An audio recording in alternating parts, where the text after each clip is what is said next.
two chapters today, and that would be Seen and Unforeseen and The Centaur and the Snake.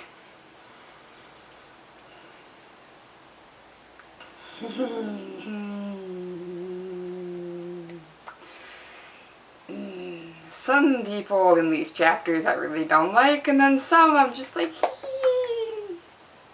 Dumbledore's exit, bam! Brilliant to watch. Well, to read. Probably brilliant for Harry to watch, except things aren't going down the way he was hoping. So this video is going to be roughly in two parts, and the start of that, the first part is going to be the turning. And that is to say that the turning is of the self. Ooh, this is going to be weird to do. Okay. So it's the idea that when nothing much makes sense in these moments, likely more it's you that's not making sense of the stuff that's happening. It's not that the stuff that is happening is inherently illogical, but that you are not understanding it fully. And this is usually connected to simply the fact that you are obeying things of yourself that are not directly your reason, such as your emotions, or your desires, or your more animalistic instincts type thing. So what happens in these moments is you then actually have to turn yourself and work through these things. And it sort of sucks for Ron and Harry here, simply because they rely a lot on Hermione to do this. For example, like the sort of the easy example in this set of chapters is her explanation of Cho's response to Harry. This is not something that Harry has figured out himself by turning himself to logically face this question and say, okay, yeah, part of that was my fault. It's Hermione not even turning Harry to figuring this out. It's very directly, particularly with the Cho section, it is Hermione turning herself to logically address this conversation, and then explaining it. Which can be useful, but not in the long run. If we constantly have somebody that's going to solve the problem for us, then we're not going to be able to turn ourselves and consider the problem. So, in fact, the fact that Hermione is willing to take this role constantly, not always useful for the two boys. The interesting thing is, of course, that there are certain situations where Harry is forced to start turning himself logically. We sort of have co-op turning through figuring out this whole discussion of our two mystery people, the one who was arrested, the one who was murdered, and what they had to do with the Ministry, the Department of Mysteries, where it is mostly Hermione going through it, but Harry is sort of assisting here. And then we get Hermione telling Harry off, and that's a whole lot of awkward, because, again, we really haven't established whether or not Harry's simply incapable of occlumency, or he's honestly not working hard enough, or if Snape is actually a really terrible teacher. So to suddenly have this telling off moment of, obviously it's you, isn't allowing for other circumstances that Harry is better able to understand. So because of this, there's a strong chance that we're going to now start having Harry turn himself, simply because he is now aware that Hermione doesn't get everything. She can help him with girls, and she can help him with the Ministry, but with these very personal things, his connection to Voldemort, his animosity with Snape, the occlumency lessons, these are things that he's going to have to start turning himself to deal with. And in fact, we then get some very direct motions towards this need to turn oneself. First in the occlumency lesson, where Harry does honestly defend himself, and in turning himself away from this attack on him, he actually turns himself, as he's turned himself into Voldemort before, he turns himself into Snape. And we get some information there. And what I find interesting is we actually get just as many clips with Snape as we do with Harry. So for a man who's supposed to be really good at occlumency, he takes just as long to kick Snape out of his Harry out of his head as he does as Harry does to kick Snape. Now this could be because he wasn't expecting this situation to work, but again, that's a concern. If he's not expecting Harry to actually be able to defend an attack, what is Harry expected to do? Like when Harry accidentally shows Snape the door, Snape gets really angry, and when he accidentally shows Snape the meeting of Voldemort and Rookwood, like, Snape gets very angry, which says that Snape is expecting him to be able to close his mind off a lot more. So what's gone wrong that's actually limiting this? I really do think it's simply the animosity between them. Snape is not the right person to try and teach Harry these things, even if he's supposedly going about it the right way. The hatred between the two of them is too strong to actually be effective in this moment. So we do have Harry turning himself very directly into somebody else, just like we've had him turn into Voldemort. And it's a step in the right direction, but it's not quite. Again, you can't suddenly become the main character of somebody else's story. Harry needs to be able to turn himself, not turn himself into somebody else.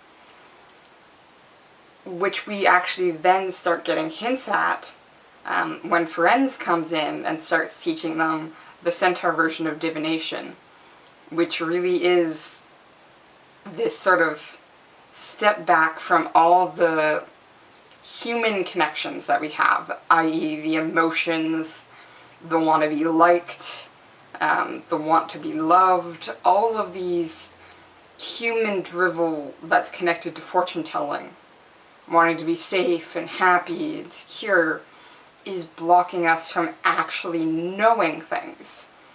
So Firenze is actually telling us exactly what Harry needs to know in regards to occlumency. All of this stuff that you need to just let go of to then actually be able to see the truth. Because we know full well that while right now Harry is seeing some truth, soon he's not going to. Soon he is going to actually be deceived through this connection he has, because he can't let go of all these things. People haven't been teaching him the correct way of how to let go. His very nature is very embroiled with these human flaws and human nature. To strip that away isn't something that he can honestly do. We see people like Hermione who have naturally have a much more logical mind, even has difficulty stripping those things away. She gets frustrated. She's not willing to turn and try and look at things differently for certain things, like Quidditch. She refuses that and to consider that entirely. She has a difficulty understanding individual people more than the general idea. She can explain the general idea of women and responses, but she has difficulty understanding individual people like Fred and George and Harry in this moment of just despair about Quidditch and the choices they want to make. So if Hermione has difficulty doing this, then of course Harry's going to need some extra care and be able to actually strip all this away and clear his mind. And he's simply not getting that. He's getting Snape yelling at him. He's getting told off by Hermione. These aren't effective ways of actually doing it. Because it's this idea that, well, of course you should already be able to do this. And so it's causing this cycle of, oh, I'm supposed to already be able to do this. I can't do this. Please help me. You're supposed to already be able to do this. It's a cycle of not getting anywhere because Harry, every time he effectively asks for help, is actually being rejected and told, no, you're supposed to already be able to do this. Which means he's less likely to ask for help in the future simply because he knows the answer is, no, you're already supposed to be able to do this. And unfortunately that does sort of happen at the end as well with Dumbledore, of if you need to learn this. Cool, great. Anyone actually going to help me learn this? No, we're just going to have Snape continue to abuse me? Cool. Thanks. And that's literally the problem of just, well, F all of you then. No one's going to help me. And it can get really frustrating. So of course Harry's not learned to turn himself yet, simply because no one's told him a good way of doing it. Friends has been the closest to this, and it's still not connecting simply because there are different subjects in his head. There's divination, then there's occlumency, and he's not seeing how they connect. Again, it doesn't help when Hermione is deriving divination every chance she gets. Okay, maybe if we talk positive about some things, we might actually get somewhere. No? Okay. And part 2, which is focusing on our poor little sneak, who, if you actually read closely in the next couple of books, Hermione has effectively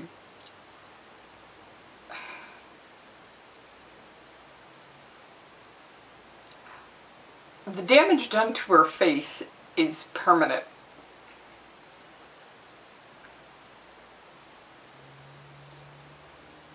Her face has been mangled, as close as we can tell, for life. Kingsley prevents her from telling the truth. And in that way effectively hides the breaking of the law.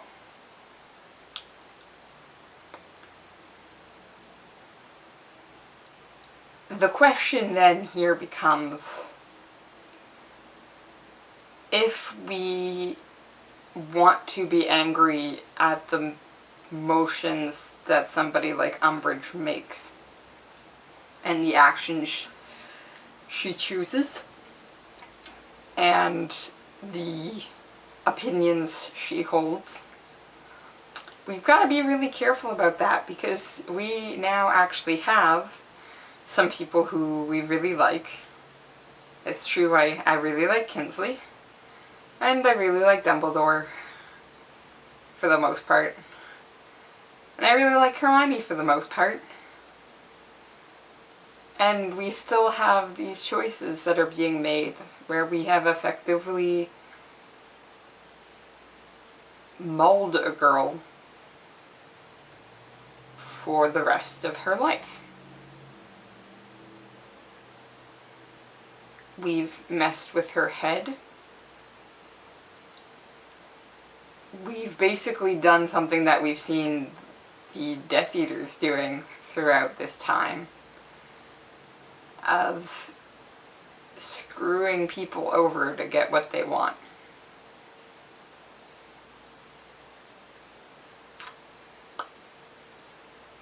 Yeah, our own people aren't the greatest in the world. But that becomes the question then of how willing to fight for something that you honestly believe in are you? What damage are you willing to cause your enemy to make those things happen? Like Hermione and her Jinx is cheered on by Harry. I don't think I was alone in the moment where McGonagall was like, he's not single-handed! To be like, yeah, go McGonagall! But these are moments where our own people are not just facing a corrupt government. I think we could forgive them a lot easier for that. But we're also harming some people who are honestly just running scared. Like, this poor girl is just concerned about her mother's job at the ministry. We haven't seen her be outright derivative of any of our heroes. We've seen some nasty looks, but she's not Draco Malfoy. She's not aware that her family is embroiled in something terrible and is willing to go with it. But we've still harmed her permanently. And that needs to be something that we need to be concerned about. This isn't punching Draco Malfoy in the nose, where he can go and get it fixed instantly. This word sneak is not going to disappear, it's going to scar. And Harry should understand how scars are a thing that are judged. And not just because they're ugly.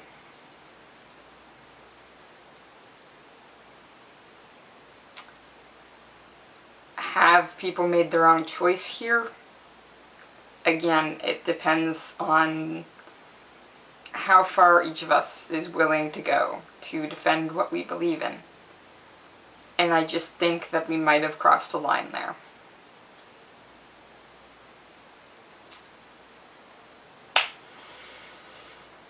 Ugh, that's hard to go from like, turn yourself so you can logically understand things to, one of our most logical characters has permanently harmed somebody. Yay! Not yet. Oh, and Snape's worst memory is next. I'm gonna keep reading, and I hope you do too. See you next time.